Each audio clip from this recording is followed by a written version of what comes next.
C'est l'un des grands rendez-vous de l'année parlementaire 2013, le débat autour du projet de loi relatif à la consommation. Cette loi Hamon, comme elle devrait visiblement s'appeler, prévoit par exemple la création des actions de groupe ou encore des mesures pour lutter contre les clauses abusives. L'objectif, c'est de rééquilibrer le pouvoir entre consommateurs et professionnels.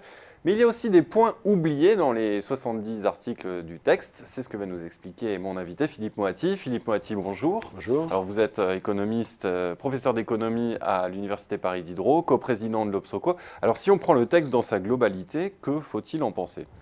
Beaucoup de bien, beaucoup de bien. Je crois que c'est une véritable avancée. Les classes actions à la française, ça faisait très longtemps qu'on en parlait. Les gouvernements successifs ont finalement reculé devant la pression des lobbies.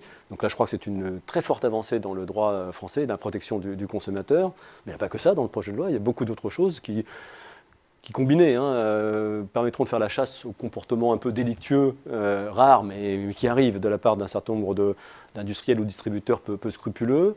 On a quelques leviers supplémentaires permettant aux consommateurs de faire davantage jouer la concurrence sur les marchés. Théoriquement, ça devrait faire gagner un peu de pouvoir d'achat.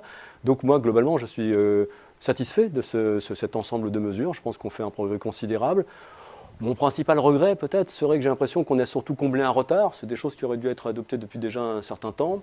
Et peut-être surtout un ensemble de mesures qui semblent s'inscrire davantage dans la vision du passé, de ce qu'était la consommation hier, le consumérisme hier, et qui ne prend pas acte du fait que le modèle de consommation est en train d'évoluer. Alors justement, qu'est-ce qu'il y a dans cette consommation de demain qui diffère de la consommation d'hier, qui est seulement traitée par le projet de loi? C'est ce que vous déplorez un petit peu aujourd'hui.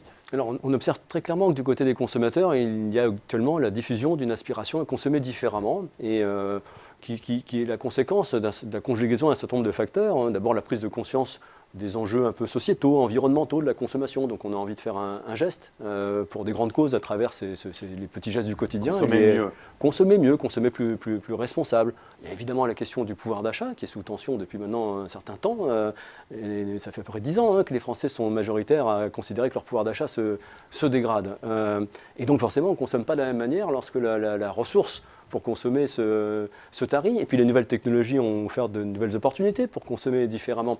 Donc de fait, cette aspiration à consommer autrement se traduit déjà par l'expression d'évolution dans les comportements de consommation, les critères d'achat des consommateurs et puis des pratiques de consommation qu'on pourrait qualifier d'émergentes, qui ont la particularité de se dérouler en grande partie hors des marchés traditionnels. Mais très concrètement, quelles mesures, par exemple, attendiez-vous avoir figuré dans ce projet de loi? Une mesure, par exemple?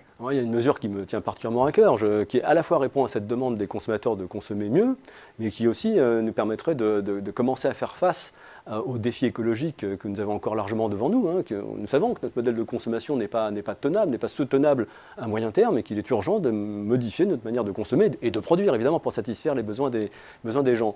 Dans cette perspective, moi, j'aurais souhaité que le gouvernement retienne la proposition d'un allongement significatif de la durée de garantie sur les produits. Le sénateur Jean-Vincent Placé a déposé une proposition de loi au Sénat. Voilà, ça ne figure pas dans le texte actuel. Je sais que ça a été discuté et ça a provoqué aussi une levée de bouclier de la part des industriels, des distributeurs. On a même parlé de l'amendement Darty parce qu'un tel allongement de la durée de garantie sur les produits, évidemment, viendrait porter un coup très dur au marché des assurances complémentaires qui génèrent des marges très importantes pour certains distributeurs.